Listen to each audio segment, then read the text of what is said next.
startup life and entrepreneurial life and business life is just that recommitment, suffering every day. Don't let anyone, like, you got to love the problem you fall in love with. Don't get me wrong. And you have to have radical focus about the why you're doing it. And every day coming back to the why me, why now, why this. But there is suffering. And it's recommitting to that suffering every day and saying to the family and friends and your team around you, we said that's where we're headed. That is still the grand ambition. And yeah, we're going to have to do these resets and pivots and these hard moments. But you know what? There's magic making in the hardest moments. Áine, welcome to the pod. Thanks for having me. You're making me nervous having a pro in. Usually people don't have a clue what's going on. I can just bluff my way through. Whereas I got a pro in. Mark I'm like, you out of 10 at the end. What do I say? How do I ask questions? I don't know what I'm doing. I don't, but we've got 6 years in. Much prefer being that side of the microphone asking the questions than this side. Isn't it mad? Yeah. Like, the difference is huge. It really is, because you get to do the art of powerful questions and just trying to kind of wrap a process around the content. I now have the responsibility to try and say something reasonably intelligent. So pressure's over here. Deep insights. We could swap some point if you'd like. But no, we did that this morning in the Mansion House. And even that I found they sent me the questions. I was like, oh, I don't know what the answer to that is. I've done hundreds of interviews. You do know the answer, Gary. You do it every week. But when you're put on the spot, it's hard. But like, you've been doing this for years. The thinking on your feet part, yes. Both. Making it up as I go along. Businesses, broadcasting, all that kind of stuff. Yeah. Why did you start a business? So I've had what I call a squiggly career, a phrase borrowed from amazing authors based out of the UK. But so I've been the teacher, the journalist, the broadcaster, the accidental entrepreneur, the board advisor, the lecturer. I've done a lot of different things. I've worked for the platforms. I've done the startups. And probably here more than ever at age 43, I know what the thread line is now. Like, I knew at age 15, I wanted to be a teacher and I wanted to be a journalist. I was really clear on that. And I knew at 15, and I worried even then as a 15-year-old self that there was this binary choice, because in my secondary school, you had to pick your leaving cert subjects before your junior cert. And we'd no transition year. So I remember being that kid at 15 thinking, oh my God, what if I get this decision wrong? And thinking it was this or that. And I was very lucky at 15. I have an uncle in journalism, Frank McNally, the Irishman's diarist in the Irish Times. And he will say it's the only time he's ever given me advice. And it happens to be the only time then I did take his advice. And it's probably the only time in life I had a plan and it worked out. And he said to me at age 15, if you want to do both, go and do teaching first, because you're going to have this holistic degree, psychology, sociology, philosophy. You're going to get out in the world and work with kids, but also work with parents. You're going to have this life experience that will fuel your journalism, and education may be the thing that really is the bedrock of your journalism. Whereas if you do it in reverse and do journalism first, you're not going to have that life experience that's going to give you the credibility to really kind of find your way in journalism and have a specialist subject. And that is what I did. So I went off at age 17, became a teacher, went to St. Pat's out in Drumcondra, and after 2 years took the career break, very short-lived career break, because I did the masters in journalism. Can you call it a career break after 2 years? And I remember at that point, my parents always knew I was going to do both. So it wasn't a surprise to them when I'd taken the permanent pensionable job out in Drumcondra. And even those 2 years teaching 5th class girls, I used to go off in the evenings, leave Corpus Christi National School in Drumcondra and go around the corner up to the North Side People newspaper to start putting a portfolio together, and worked for free for a long time. But I loved it. Like, I learned my vocation upstairs in the Omni Centre, where CMAT has just recently done her Euro Country video. And the Omni Centre is where journalism started for me. And so in that instance, from 15 to I was 20 when I became a teacher out in the classroom. I was 22, 23, did my Masters of Journalism. But from that 15 to about 23, 24, I planned to work and I worked to the plan. It's probably the only time. That's a remarkable discipline for someone in their teens. Yeah. But it just felt right. It felt right at 15. I was very grateful for that moment of realizing, because I think we often feel like we get these binary choices in life, and realizing at 15, it can be also and. There are moments in your life where you can do this, then that, and it's going to be okay. And my parents, when I would have told them I'm ready to leave teaching, have the portfolio and going for the master's in journalism, and they were incredible because their attitude was, well, do what makes you happy. And we can sometimes bandy that around and it can feel a little bit like a cliche, but it's so true when you do actually have the privilege of doing the things that make you happy, but know, right, I'll have to know what my plan B and C is here, but I'm going to go for it and let's hope it works out. So yeah, I often think back to that 15-year-old self and being very grateful for the one true good adult. And that's something I often think about is, you know, we all need these one good adults at different moments in our lives. And I had my Uncle Frankie in that moment. And I've had lots of people throughout my career. And you have to catch it in the moment and have those moments of gratitude to know you got to pay that back now because someone gave you that wise intervention. Wow. I don't know where we go from here. I think we'll just wrap it there. That's 5 minutes of absolute knowledge bombs there. You're making me rethink my life choices here. Like I'm going to have a career chat with you afterwards. You said so much there, like the binary choices. I think that's so powerful because there's such pressure put on people and we put such pressure on ourselves. Yeah. And how can you know? And I think but you can't. You can't know, but I think it's a couple of things there you've said I really want to kind of explore. You know, it's the thing of never be afraid of walking through a door you can walk back through again. Because I feel there's so much pressure put on, especially young people. Know what you want to do. Yeah. Whereas I think you had a brilliant bit of advice there, like your Uncle Frankie, that is incredible to go do this, but you can also do that. Like there's not this kind of like, just be a teacher. Yeah. You know, just settle yourself down now, just be a teacher. And you see so many people in life do this kind of repressed ambition thing. They just go and do the thing they think they should do as opposed to, well, you can do this and that maybe. So your squiggly career, I love this. You've described kind of my LinkedIn there. When someone asked me yesterday in an interview, you know, tell us about your career. I'm like, I think that could take up the next full thing. We wanted to get to the topic. Yeah. I've done very similar to you. I've kind of squiggled around in different things. I'd like to, curiosity has kind of driven everything. So from the journalism then, how did you know it was one over the other? Because you sampled both. What then drew you to the one? Yeah, and I suppose that comes back to the threadline piece that I can only see now in full clarity. Like I had a mantra along the way of what's the worst that can happen? You know, just go try. And there's an interesting threadline from teacher to journalist into startup with Storyful, into platforms like Facebook, out again to a startup, doing the boards, trying to give back. And the thread line I know now, and maybe I always knew it though, was that if you are a teacher, you're an educator, you're trying to impart knowledge, you're trying to help young people and children better understand the world around them because you're giving them skills and capabilities and capacities. Well, think about the work of a journalist. Journalists is pretty similar. You're trying to kind of just make sure that there's a town square of facts, that you can impart knowledge, help people make decisions about the world around them day in, day out. So there is this thread line from teacher to journalist. And then you actually start to put the startups in there and the platforms.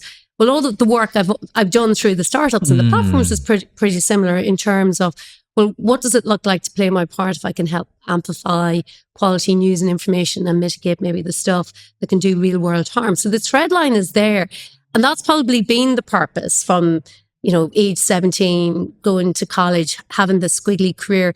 And then you're kind of getting to this point now in life where you've done the startups and you've done the platforms and you're working with about 5 or 6 different charities. And you're like, well, what's the higher purpose now? And that's my challenge in life, because I'm at a point in my life where with this squiggly career, it's like, well, how do I use my privilege and how do I do something that has true impact and meaning for me, but the way in which I want to see the world progress and change around me?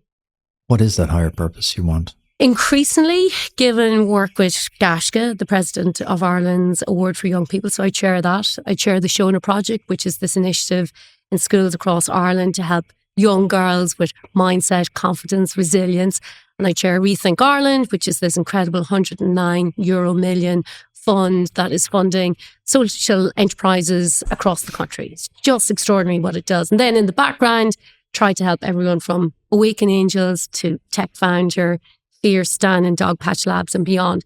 Where I know I spark a lot of joy now is trying to think about that young generation and future generations and how we help spark joy for them, but spark them into entrepreneurial careers and make sure that they're getting on that runway and being set up for success. So increasingly it is around, I'm very fortunate to have found very purposeful work and purpose, but how do I play back that to others? And my daughter's generation, she's 7, and to think about, well, in 20 years' time, and I'm having deep philosophical conversations with my daughter, I want to have good questions, or good answers rather, to the question of, well, what did you do in those moments of an information disorder, or a moment where we know our young people are so capable of so much, but you look at levels of poverty in this country, levels of homelessness, mental illnesses, there are so many hurdles in which they have to cross. And I feel very, very motivated to try and play my part for that generation, because there's this poster in Facebook and there's lots of mantras that came out of lots of different companies. But one that in Facebook that always resonated was this idea of nothing is somebody else's problem. That we all have, like, it'd be so easy to get up this morning, listen to the news, you look at Ukraine and Gaza, and we look at climate change, we look at homelessness figures, and it's so easy to say, well, it's not my problem, except we all do have a hand and a lever. Like, there's some lever you can pull every day to try and impact some change. And so I constantly keep coming back into my, what can I control? What can I influence? What can I accept? And there are days where you have to accept. It feels pretty scary out there right now. It's ambiguous. Change is the only constant, but there are ways and means that I can influence the behaviors, the cultures, the values that I want to see in the world around me. It all starts with you. It takes courage and belief in yourself and your business idea to take the step to set up your own business. In the early stages, entrepreneurship can be a lonely road, even through milestone moments. Deciding to commit the idea you've been mulling over, learning, growing and developing your skills, building a team to help you along the way, and preparing to launch into new markets. Enterprise Ireland is there for all of those startup moments. From providing advice and guidance to new founders through our startup network, to pre-seed funding and early investment, we're here to help you bring your ambition to fruition. To find out how Enterprise Ireland can help you on your startup journey, visit enterprise-ireland.com. Hey, quick heads up, if you're still in Windows 10, you need to know it's going out of support this October. That means no updates, no patches, just risk. Nostra can help. They're offering free upgrade consultations for businesses right now. Hit the link in the episode description. Before we dive into today's episode, I want to share a game changer for your business, Azure Communications. When it comes to print and marketing solutions, these folks, led by CEO Jenny Johnston, are the real deal. Whether you need an eye-catching brochure, sleek business cards, or a full-blown digital campaign, Azure Communications has you covered. They're not just about high-quality prints or digital campaigns, they're also about delivering great results. And here's the best part. Just for listeners of the Entrepreneur Experiment, you can get 20% off your first order. Just give them a call or go online and use the code VOX20. With personalized service and fast turnaround times, Azure Communications will help you make the impact your business deserves. Trust me, when it comes to making your brand stand out, Azure Communications is the provider of choice. Check them out at azurecom.ie, use code VOX20, and elevate your marketing game today. Bring me back to your career, because you've had, I don't even know how we're going to pack all this in, right? How do we go back and look at, say, your journalism career? Because I think that a lot of people would know you as a journalist first, but then you had an entrepreneurial moment. Was that always the plan? Because you've had a very clear teacher plan, you've had a very clear journalism plan. No, definitely How not. do you then veer into entrepreneurship? Yeah, and with journalism, what I always loved, and I have been an education reporter, a news, current affairs reporter, political correspondent, and I worked with all of the main national newspapers. And the piece I always loved about journalism, though, was when you got to work on stories like Stardust, the 48 victims, going back to 1981. And that's a story I would have written about from the Northside People newspaper right up to getting it onto the front page of the Irish Times, still in the early 2000s. And that's the power of journalism, is with consistency of effort and curiosity and building trust with your sources and just being dogged and determined that you can actually do something that helps hopefully helps the healing of those families. So there's great power. And I hugely believe in the town square of facts. And more than ever, when we look at the information disorder around us, more than ever, I believe in the need for quality news and information and let people make up their own minds about it. And so I had done 7 years in what you might call traditional journalism. And I was very fortunate, along with 13 others from the north of Ireland, south of Ireland, to get on kind of this 2-week program. This is probably back in 2009, I want to say 2008, 2009. And it was the then US Secretary of State, Hillary Clinton, had this program. 14 journalists, young journalists brought across to the United States. And we had the opportunity to go into, Boston Globe. Marty Barron was the then editor and to get to sit in his company, to go into the New York Times, to go down to NYU and sit in the company of Jay Rosen, and having these moments over 2 weeks of realizing journalism has to change here. The revenue model is not sustainable.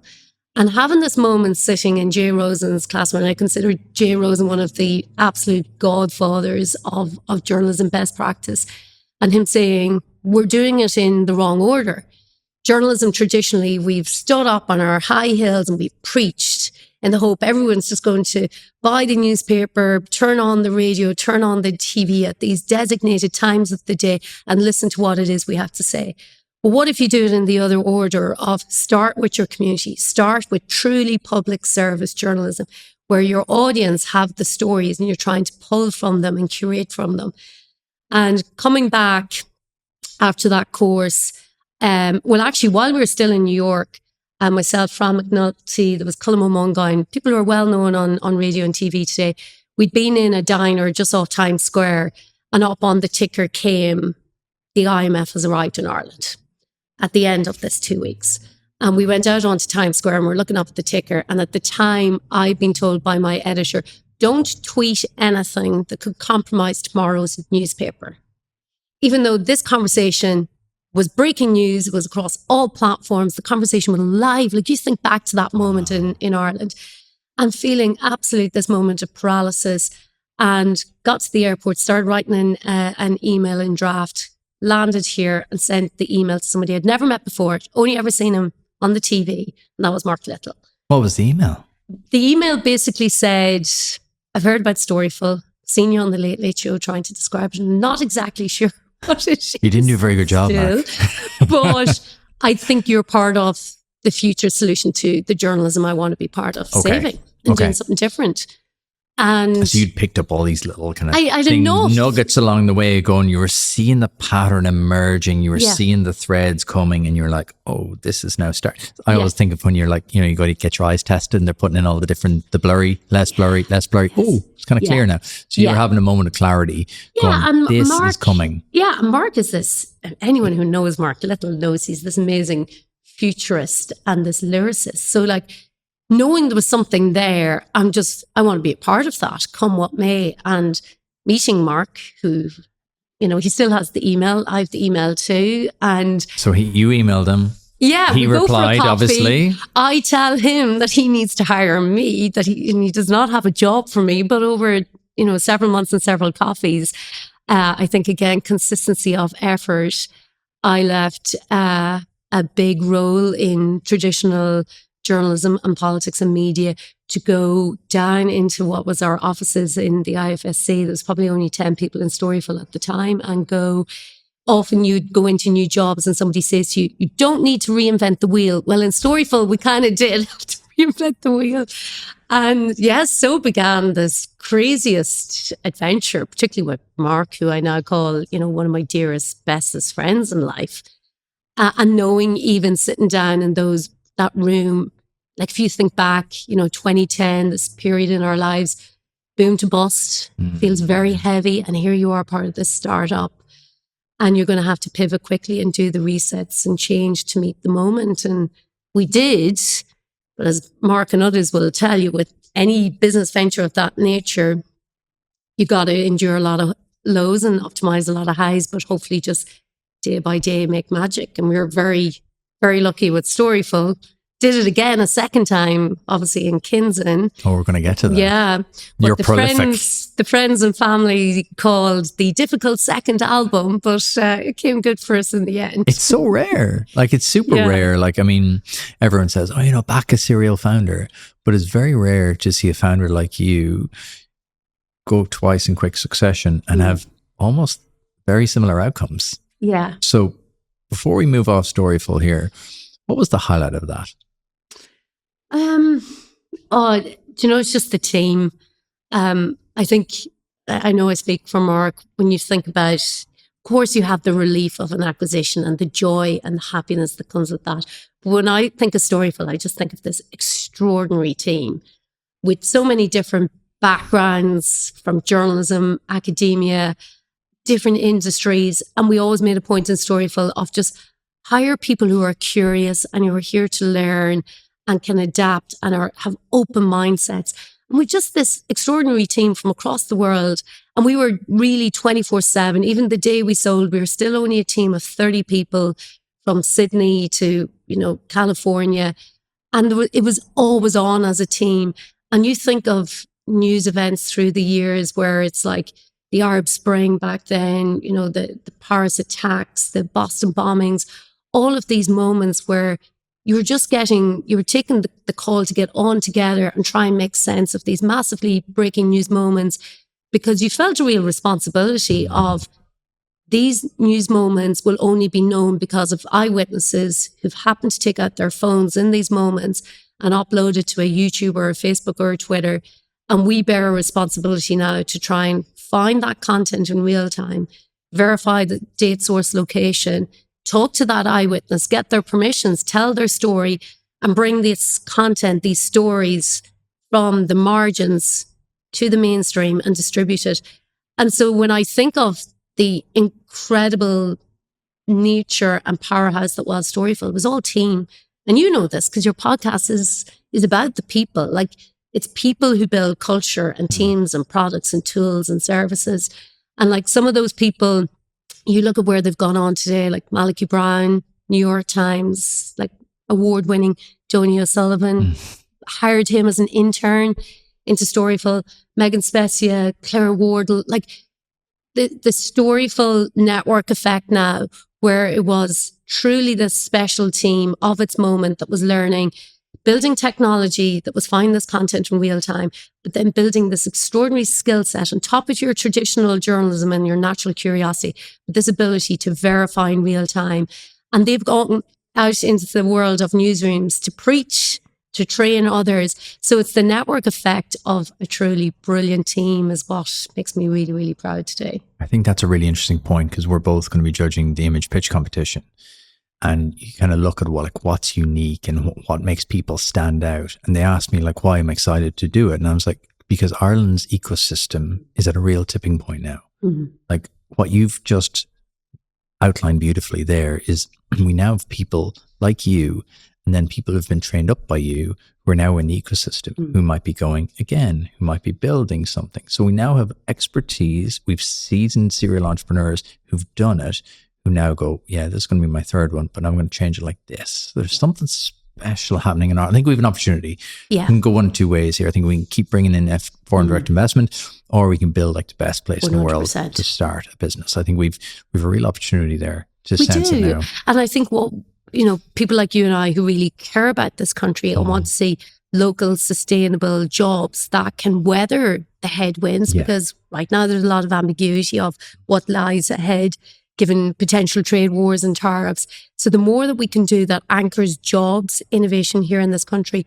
And to your point, we are so well set up. Like, you look at any league table when it comes to education and literacy, we're top of the leagues. Now, we have a problem though when it comes to happiness and affordability and housing. So we got to fix some of the absolute basic fundamentals to make sure we can keep our brilliant, well-educated. They're solvable problems. I think we're at such an advantage. People complain about Ireland all the time. And I was like, I don't think you realize how lucky you are. I don't think you realize you'll wake up in a stable environment. You wake up to a stable government. There's no war in the country. Most people are supported in some way, and you have freedom to choose. Like we have so many good things. Layer on the education and the infrastructure. We just can't be complacent. We can't. And that's what I think is a tipping point. Yeah. So talk to me then about the kind of sale of this, right? Because it was really interesting to see this sale, because I'm like, oh, that's incredible. They started it, they grew it, and they sold it, because I think that's really important in the ecosystem as well. You need people who start and then sell and then exit. So what did that feel like? I think in Storyful's case, obviously there's a pride. I think any founder will tell you there's always just an enormous sense of relief, because in our case, and I think the nature of any startup, life and startups don't move in straightforward lines. They rarely go according to your plan A.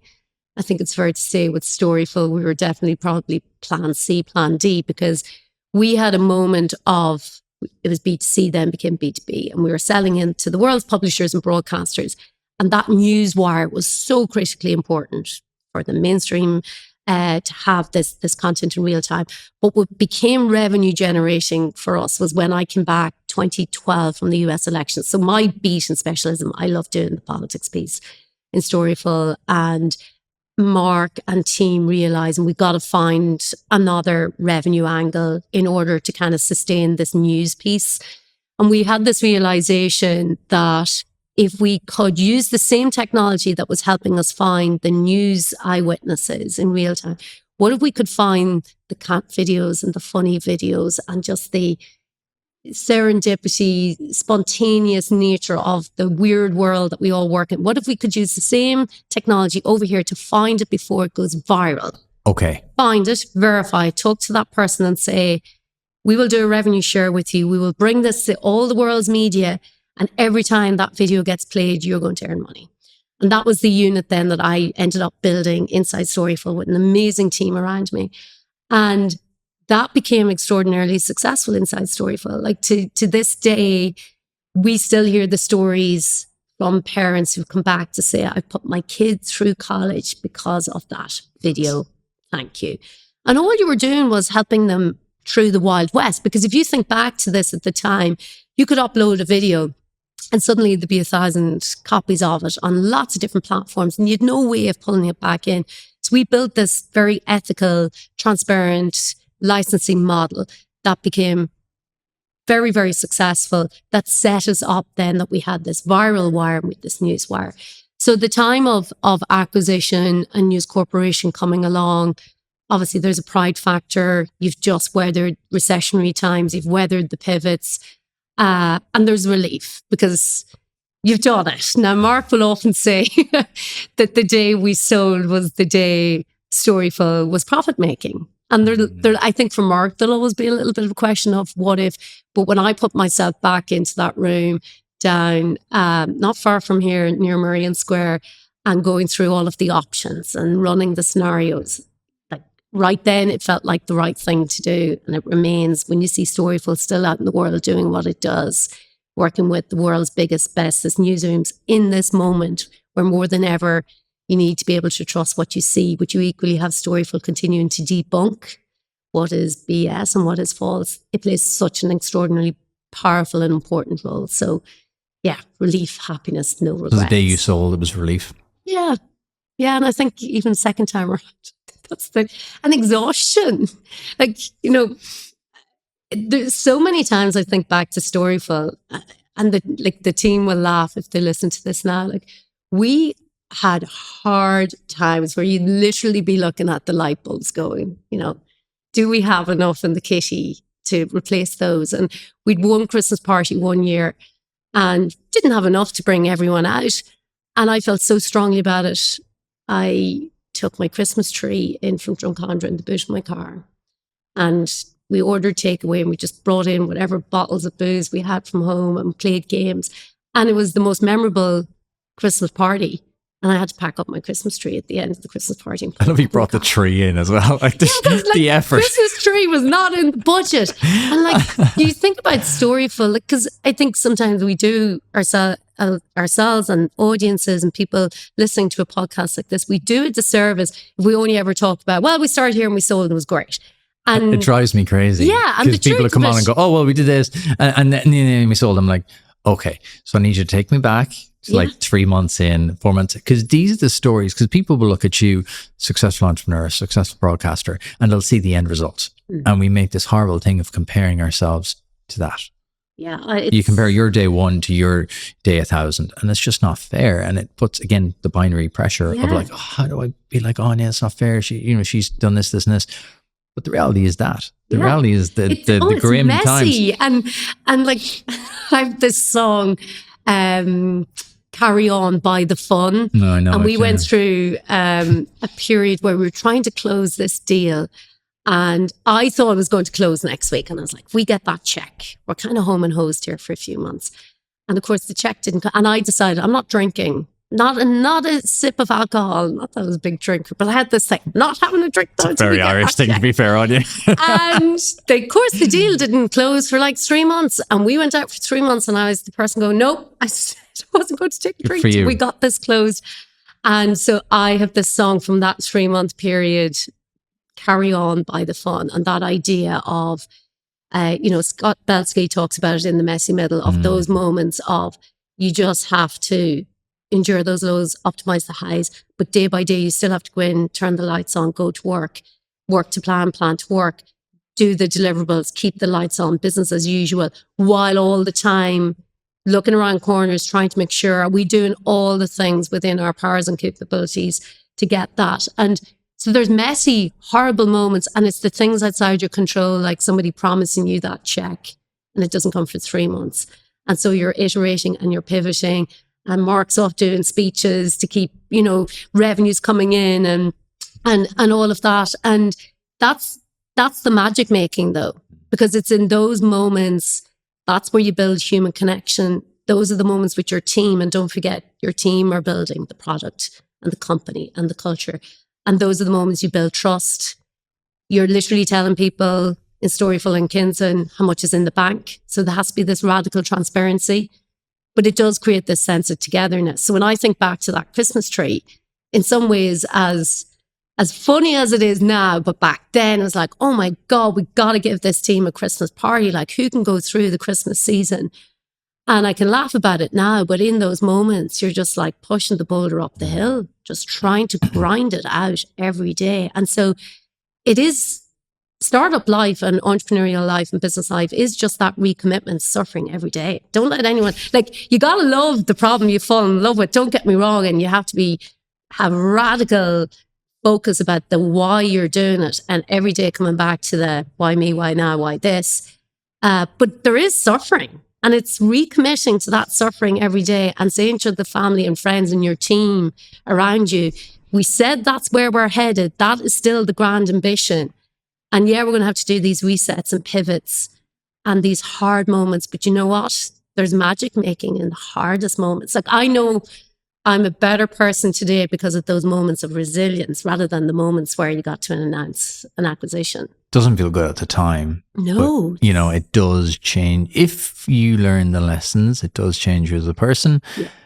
Why on earth would you start a second startup? I know the ending to this story, but if people are listening going, oh, thank God she got out of it. It sounded so miserable. Yeah. Why on earth? Sorry, before we go there, what did you do when you sold? So we sold. Because I feel there's more. I feel there's more squiggles coming. Yeah, squiggles coming. So after a period, maybe a year after the acquisition, Mark left. He went on to Twitter. I stayed 2 years. And I can honestly say in my 5 years in Storyful, I genuinely never looked at another job, never applied for anything. And one job came up at the end of the 5 years. And I thought, okay, if ever I was really, truly to push myself beyond the comfort zone, this is it. And it was a job, global Facebook job based out in New York.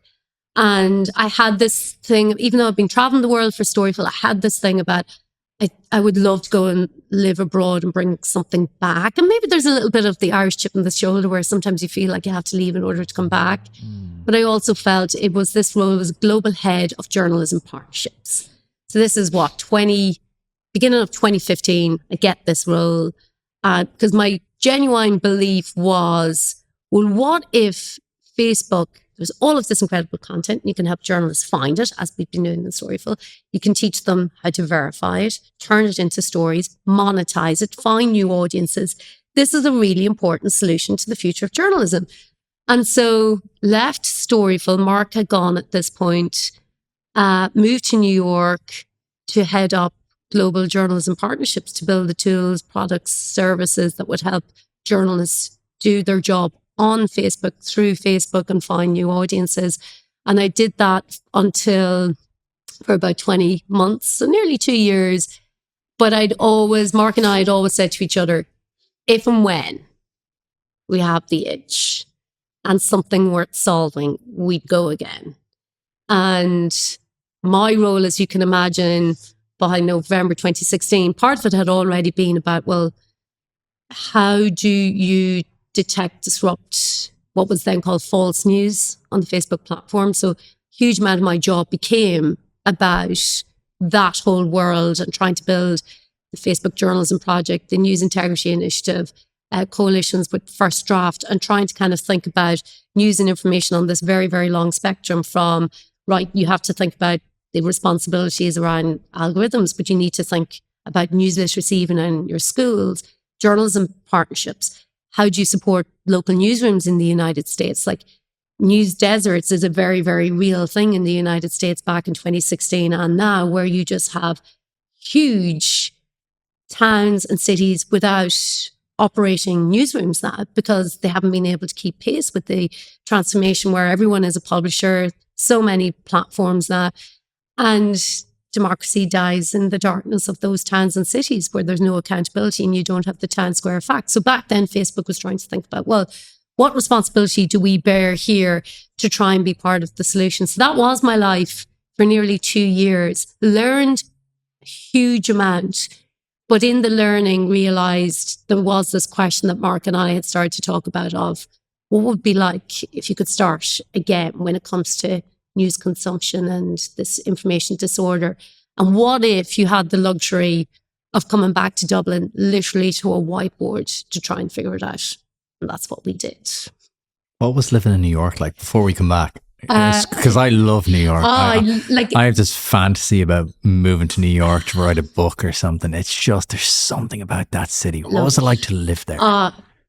Fabulous. Like, you do have this idea, I'm going to have this mindfulness and I'm going to do yoga and I'm going to have this huge network. And of course, you get to New York City and you just become part of the whole system there, which is work hard, and got to go to Columbia University, lived up beside Columbia University. So I had this incredible opportunity to study for a year in Columbia University, did the Sulzberger Fellowship Program that probably fundamentally in ways changed how I think about work in terms of change management. So they taught me so much about, your DVPs. And if you're going to affect change, well, you need dissatisfaction multiplied by vision, multiplied by process. And I think I'm probably someone who's naturally good at process and I can buy into a vision, but I'm probably impatient that I don't spend enough time on your D, which is your dissatisfaction. But if you get really good at the dissatisfaction piece, what makes your competitors, your clients, your customers, your fellow citizens dissatisfied, you will spot the times for pivoting and failing inexpensively and moving along. So it was this massive learning moment, a real awareness around cultural differences between how Americans work versus Europeans. Whereas here, back in Europe, back in Ireland, I think you have a much more sense of a collective energy and much more purposeful. The United States, I used to often feel like it's very individualistic, and I used to find that part of dog eat dog. It's true, like you're out for yourself. I found parts of that hard, and in my case, while I had 2 homes. Really, I was renting in New York City, paying a mortgage here, tax resident in New York City, but still knew I always wanted to be back here. I had a gym membership in New York, I had a gym membership in Dublin. So I was never settled either. Here. Okay, you still home was had a always going to be, how do I come back and do something in a country that I love? And maybe do something, yes, of global import, but something that would truly feel like, right, in this moment. Again, we're going back to 2017 here of, this is an information crisis and I could stay in Facebook and be very successful. And I loved my job for all the complexities and trickiness of it. I can either stay and fight the good fight inside Facebook on behalf of the world of journalism and publishing, or I can go back and fail at something, but at least it's mine. And I'll own with Mark the ethics, the values, the principles, and feel we might, but I'm going to do it. And the thing that probably held me really accountable, and Mark wouldn't have known this at the time in summer 2017, I was very early pregnant with my daughter. And I had this thing about, I want to have a good answer to her question in years to come in this moment of this disinformation, misinformation, disorder. What did you do? Did you stay in the thing inside your comfort zone? Not that working in Facebook is inside your comfort zone. Or did you put your hand up, come back to Ireland and try and do something Really? different? That was driving you? Yeah, I was really, because I felt really strong. So I had this thing when I became pregnant with Áine of happy mommy, happy baby. And as hard as it was going to be to go back to Ireland and start a startup while quietly being pregnant, that I wanted to role model the right things for her and to have the courage of your convictions. And back in that summer of making my mind up to leave Facebook to come back and start again here in Ireland and start something with Mark, I went down to the Fearless Girl, that little statue down in Wall Street at the Raging Bull. And I made a promise there that I may fail at this, but I'm going to do something that I love and answer a calling here, because I think there's work to be done. So yeah, I spent 3 months starting the startup with Mark before I plucked up the courage to tell him that I was probably 4 months pregnant. It was probably very obvious, but yeah. So much to unpack there. Wow. I feel like it's a movie in this. I love that you went on the statue though. It's such an iconic statue. Yeah. Come back a few times. So and you need those moments, right? You need to anchor yourself in those moments to feel it, because making these decisions is difficult and it's hard. And you have to have moments where you just go, right, this is important. And even symbols and things like that are important. In those moments, I've gone back to that Fearless Girl. I can't begin to tell you many times, because I've been lucky to go back and forth to New York a lot. And when you can hold two different things to be true at the same time, where you're like, I'm fearless, I'm going to go do it. But I am very worried about how I'm going to pay my mortgage in a couple of months' time and how I'll explain this to my family if this doesn't work.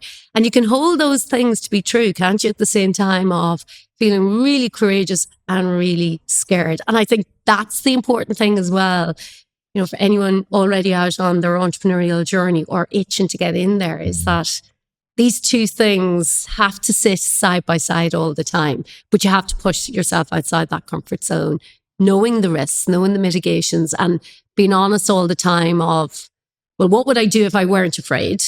And if you're okay with that answer, go forth. If you're not, you got to dial it back a little bit and go, well, okay, what is a little bit easier and palatable to actually go do without putting the house at risk? I like this duality though, and it really is, two things can be true simultaneously. Yeah. We live in a world of binary. I don't need to tell you this. This is your whole life's mission, is to have transparency and truth.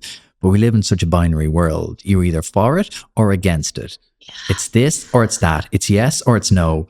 And you're like, I think the answer is in the gray in the middle, but you can't get your head around that because it's not a simple solution, or it's not a bad guy, good guy, good person, bad person situation. But you have to live in the gray zone. You have to be comfortable with it. I think you expressed it beautifully there, though, more eloquently than I can put it, in terms of there is that middle, and you have to have the light and the dark with you at all times, and you have to be able to go put them together and go, okay. And I used to, and it's different shades of grey, but I used to make this point to my team all the time, particularly in Kinzen, of this is rarely ever going to feel black or white. We live deep in the grey, and there'll be different shades of it on a different week. And I think I used to drive Mark mad with this, but there was good continuity and consistency. On Monday mornings, we used to open a spreadsheet, which was our plan A revenues, and then there was plan B, C, D. And you were kind of looking at different scenarios. That check comes in here, that investor comes here, that one matches.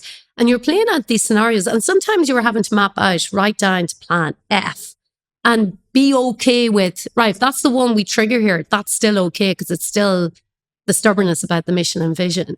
And it is that piece of, I don't think anyone's necessarily comfortable in ambiguity, but you have to just get really good at wrangling it and being really comfortable with the very, very hard questions. So like, this is where the beauty of having a co-founder. Mark and I could often have that honest conversation on a given Monday in Kinzen of, how hard is this going to be for you with the mortgage, with your responsibilities to your family, if this plan doesn't work out this month? And having to be honest with each other of how far we could push. And that's the beauty of not being a solo founder, is that there's always somebody else. On your hardest days, there's somebody else picking you up, showing you the way. And you intermix, like the beauty of co-founders on those Monday mornings, you're playing to each other's strengths and weaknesses. I need to get on to a quick fire round, but just one last kind of wrap it up there with Kinzen. What was the outcome then with Kinzen? I can't leave people on what happened? Ask the question. So, what happened with Kinzen? Yeah, so Kinzen came back, let's say September 2017, and Kinzen got acquired almost 3 years ago by Spotify. We built technology to detect, disrupt, misinformation, disinformation, real world harm. We were working with lots of different platforms. Again, we had built the most extraordinary team of technologists, designers, machine learning engineers, but also just brilliant, journalistically trained people on the ground. And that is the beauty of still technology today, that idea of human in the loop. You know, build all the best models and think about automation and AI. You're still going to need really clever, expert humans who understand language and nuance and context, who are pumping the models and also having the oversight on the other side. And so, yeah, acquisition almost 3 years ago. And the proudest moment in those moments is, again, knowing Mark and I might have sparked something and trusted each other to know the moments we had to pivot. And we had lots of resets and pivots. So Kinzen, again, is not this, we started here and we had this beautiful trajectory. It wasn't. But the joy is knowing you built this team of people smarter than you. And when you can lead without ego, know that they're going to answer the hardest questions on the hardest days, and that what you might have started with, Mark, they're going to finish. And they're going to go and do what Storyful did. And I know the Kinzen folks are going to go out into some of the biggest and smallest organizations and start their own startups now. And second time around, the so-called difficult second album came good.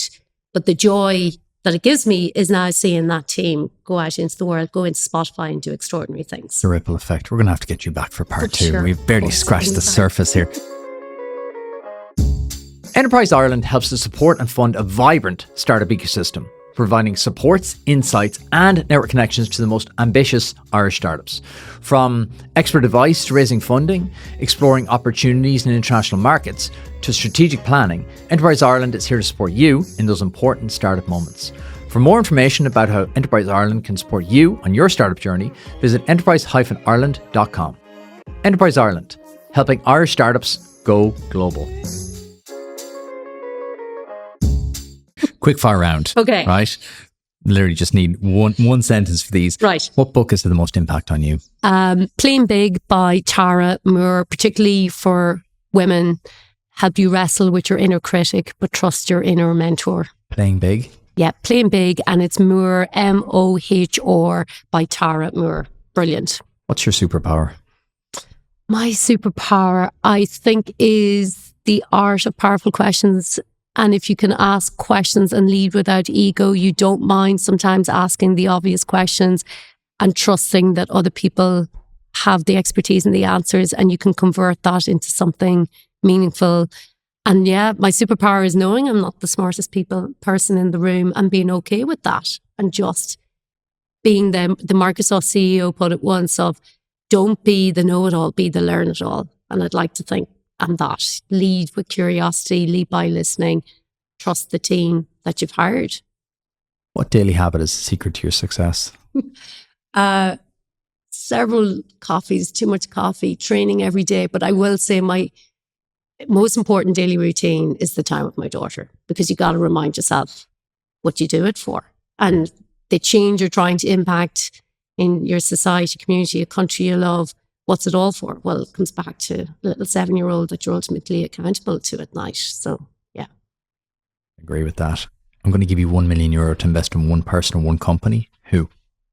I don't know whether it's who, but it's more the idea of social enterprise and purpose-driven enterprises. And I'll give you an example.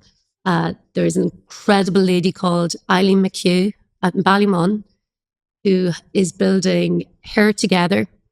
And the concept is that she's bringing young people in from lots of backgrounds, training them up as hairdressers, but also teaching them skills for life.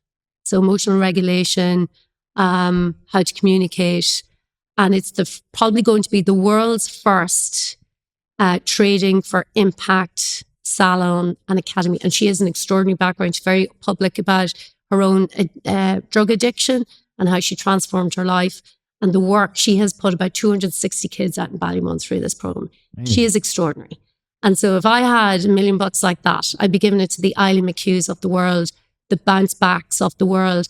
You know, this incredible man from the traveling community down west. I think at last count, he had hired 30 people from the traveling community, and the enterprise is all around recycling mattresses. And so not only is he giving back to his own community with sustainable local jobs, but it's environmentally sustainable, it's futuristic.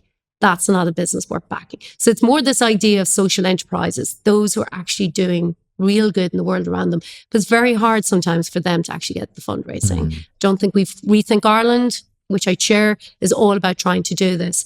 And it's a unique model between philanthropists, corporations, government funding from dormant accounts, and trying to kind of match all of that to go and back those social innovators. It's amazing. What do you believe that other people find weird or disagree with you on? I think a lot of people doubt that I sleep, but I will say I get a healthy quota every night and I take my weekends off. So that's probably on a personal level what people probably struggle. I answer a lot of callings. And I know sometimes people will look and say, does that not leave me time poor? But I think I've always done that. And I do feel this responsibility, use your privilege, use your platform to do some good. Because I think most entrepreneurs who sit here in front of you will tell you it's not about the money. Like it is about answering a calling, doing some good, changing something. And it is about legacy. And I do feel a responsibility now of personal legacy to my family, my friends, my community, to strangers that I'll never meet, and use that for good while still getting some sleep. I promise my friends and family I do sleep. What's been your best investment? Best investment, apart from investing in people, which we've talked about a lot, I have kept a career coach going since the News Corp acquisition. That was one of the first things. They invested in a coach. And ever since then, I have paid for it myself. So I set aside a percentage of my salary every month because I know I need accountability, but I also need somebody who's not there to be a yes person, to ask back of me the powerful questions and hold me accountable to them. So, and I would say that to anyone who can afford to do it, even if you only go once a quarter, have a career coach there so that you're holding yourself accountable to the milestones, to your own whys, to you lobbing the ball, having a stubbornness about that's where I'm headed, and just having somebody to help you navigate it. So, I mean, you're going to be judging the image pitch competition coming up very soon. What's the best bit of advice you'd give to someone who's going to apply? Oh, I think if you are really clear on why you, like back to Simon Sinek, right? The why me, why this, why now? If not me, then who? If not this, then what? And if not now, then when? And if you have an absolute radical clarity and focus on your why, you'll get the judges in the Q&As and the investors on the how and the tactics and how would you do this and how you'd sell in what market. But if you have just a real purity on that why, through the why will come your passion and purpose. That will come across. Like people will back you. Judges, investors and the likes will back you sometimes on sheer passion and conviction if you have that real clarity of purpose, even if you're going to do the half a dozen resets and pivots and all that comes with it. So I think that's it. It's sit down and look at that and think about is this a problem worth solving? Not just for you, but if you were to go out and test it with people on the street, your friends and family, and demonstrate that there is a commitment by you to seeing it through, but also being open-minded enough to know the pivots that are going to be needed and take advice. Be willing to listen, because you will have your blind spots, but it's start with why and the rest will come. Brilliant. If people want to apply, I'm going to put a link in the description below. Áine, that was an absolute pleasure. My pleasure. Thank you so Thanks much. for having me.